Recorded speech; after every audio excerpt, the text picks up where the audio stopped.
There's two big water catchment areas out of Crow's Nest National Park. This is Perseverance Dam.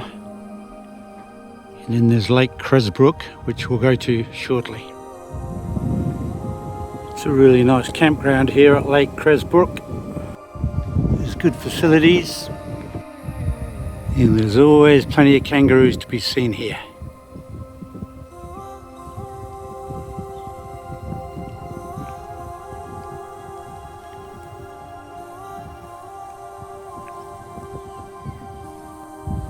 Fishing's supposed to be pretty good as well. These kangaroos are going in to cool off by the looks of it. I wouldn't like to get too close to these kangaroos. Some of these males are huge.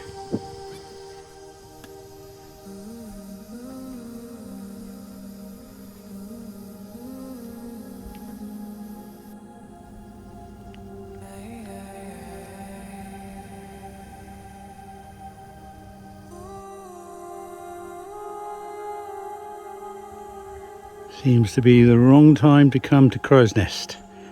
There's no water flowing in the creek, even though it's summertime. It's just been so dry and hot. This pool is a little better, but still not that enticing to go in.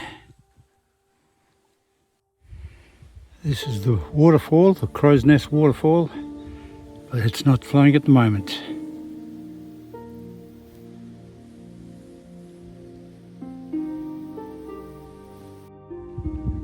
This is the end of the road at the lookout, looking down into the valley of the Diamonds.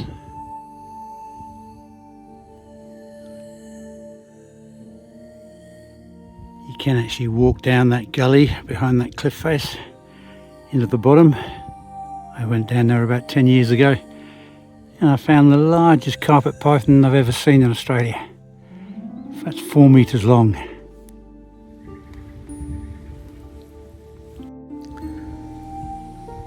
Cheers all. There's a sight you don't expect to see out here. Well, leaving Crow's Nest and heading towards the Bunya Mountains.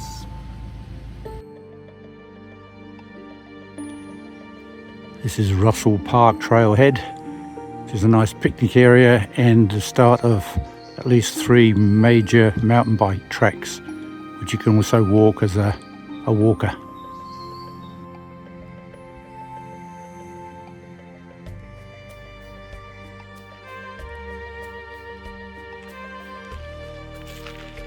So it's a little bit nervous as well because the bunya pines are falling at the moment, the pine nuts, and some of them can get as big as footballs, and if they fall on your head from 30 meters up, you're a dead man. There's a lot of beautiful strangler figs in this park as well.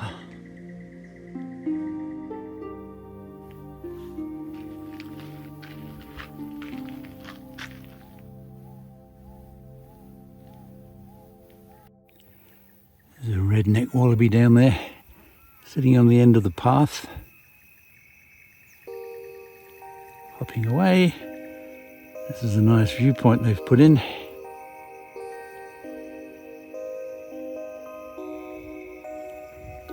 Done some good work on the viewing area.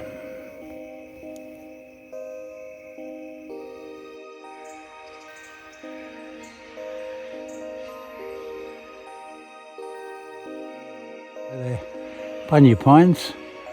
They're between 30 and 50 meters tall.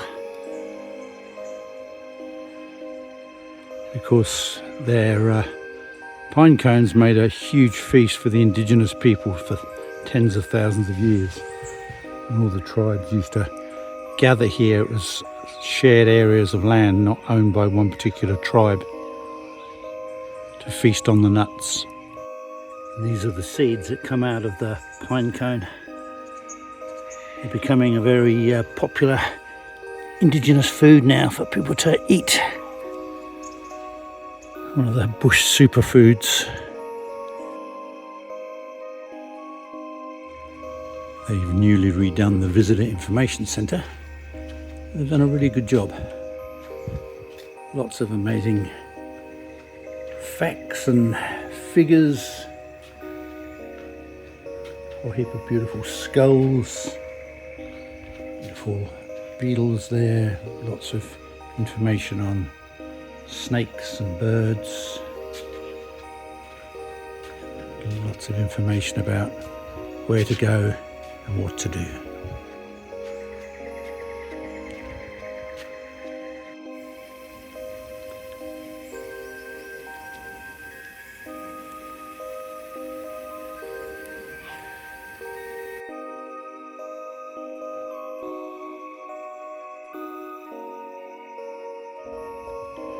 This is the old schoolhouse, and I'm off behind here to do the 10k Bunya Mountains walk.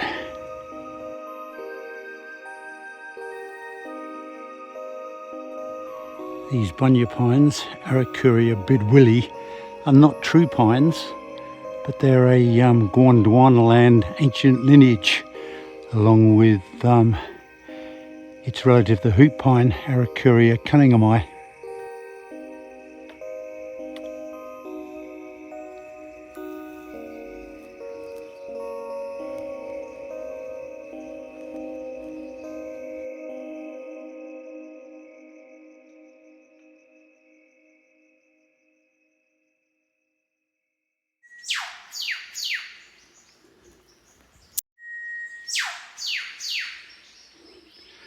Plenty of whipbirds in this forest.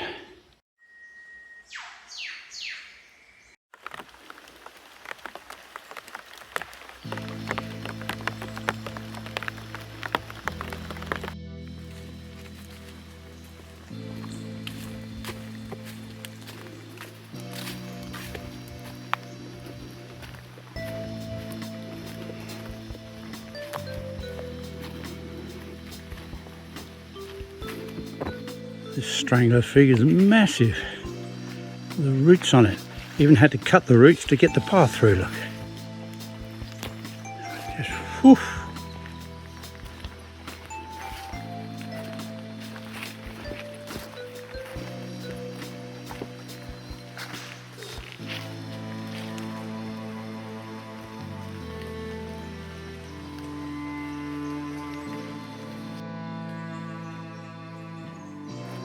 Massive gall on this Bunya pine.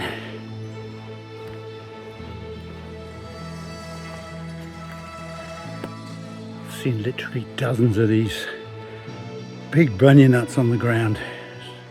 7 more up there. It's a bit scary. That's got to weigh 4 or 5 kilos easy.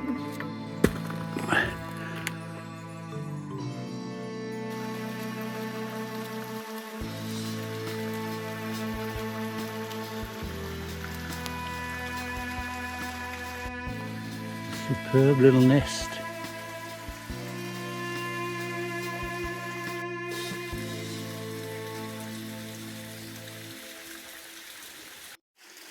That's pretty cool.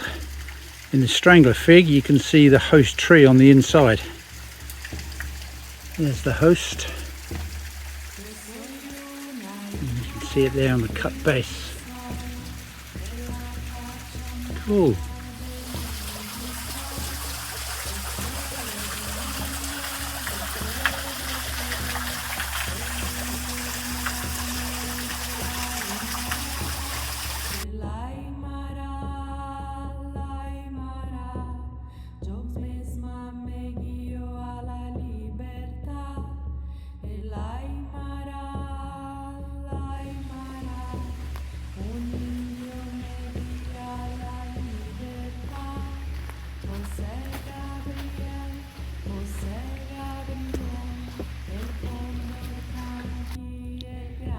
These open grassy areas in the forest are known as balds.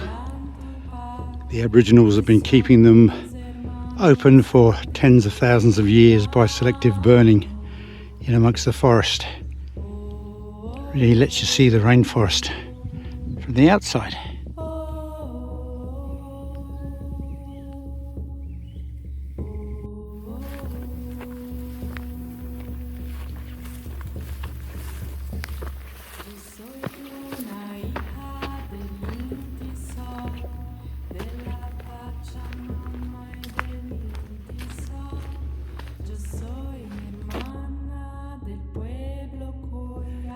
Well, I haven't seen Mr. Python, but here's his shed skin.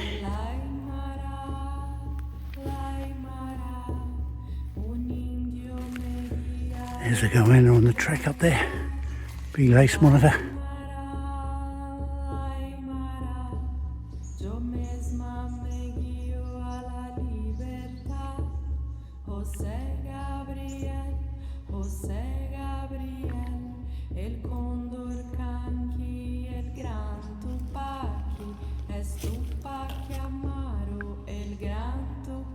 You don't want to go up there.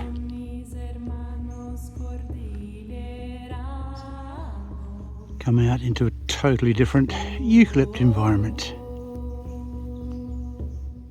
with orchard swallowtail butterflies.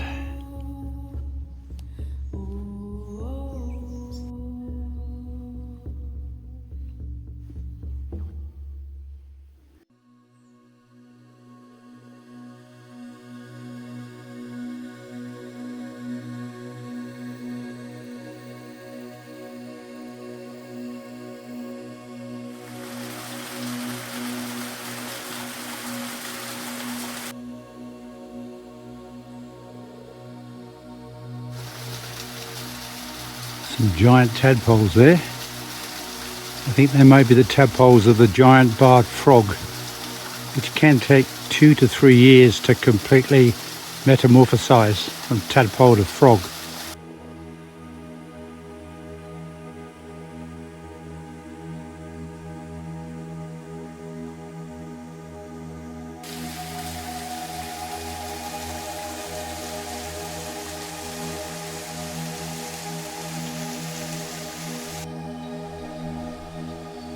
Nice little female water dragon there on the rock.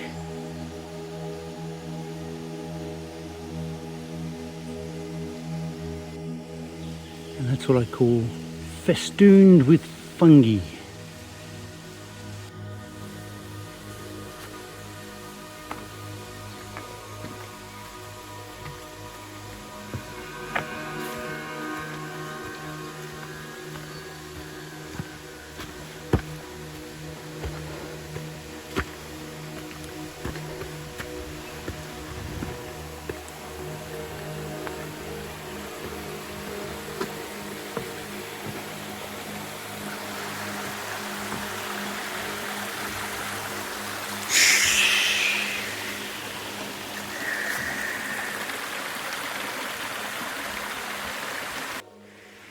Well, it's about to finish the circuit.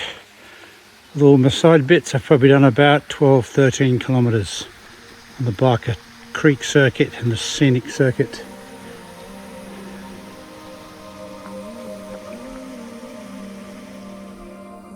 This is Westcott camping area, which is for tents only, to park just this side of the campground.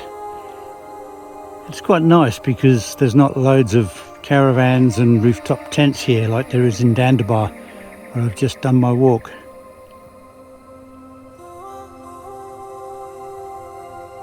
Five k's down the road, this is Burton's Well campsite. Another lovely little campsite where I might camp tonight. It's the start or an end of a 10-11k walk you can do along the western edge of the Bunyas. It's this sort of thing.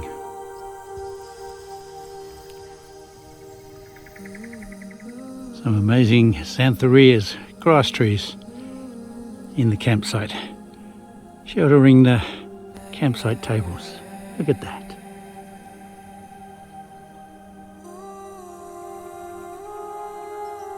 Cheers all. I hitched the lift down from Burton's Well campground back to Westcott's campground. Now I'm going to walk back through the forest, which is a total distance of about 11 kilometres. Popped out of the rainforest on the drier western side of the park. A few nice views.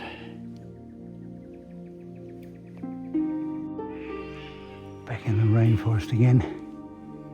Past a few humongous fig trees as well.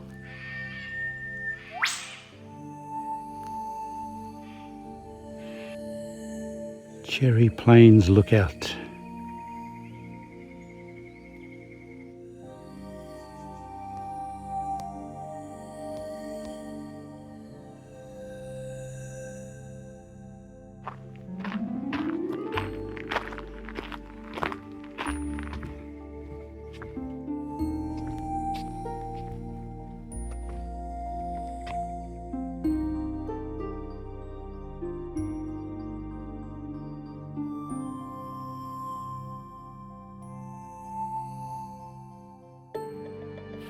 And then we're back into the rainforest. And 10 minutes later, out to another view.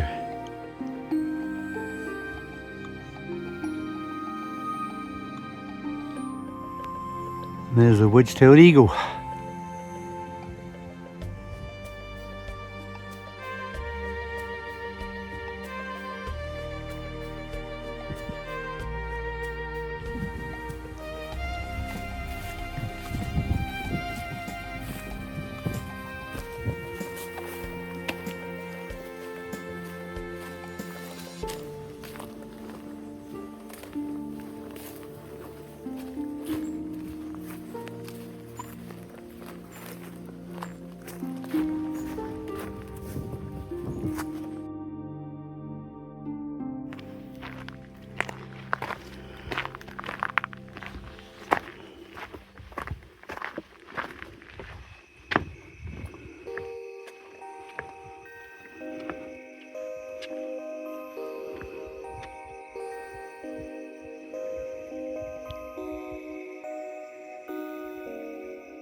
Sometimes you come across carpets of these red berries on the rainforest floor.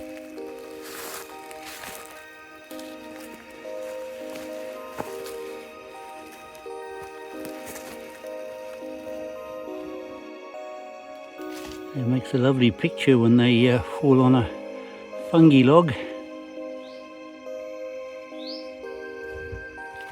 The rainforest has transformed here into almost a lovely little English forest.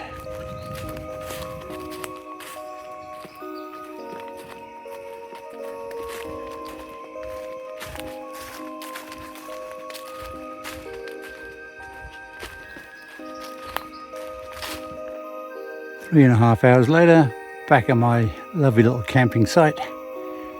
Another beautiful walk in the Bunya Mountains.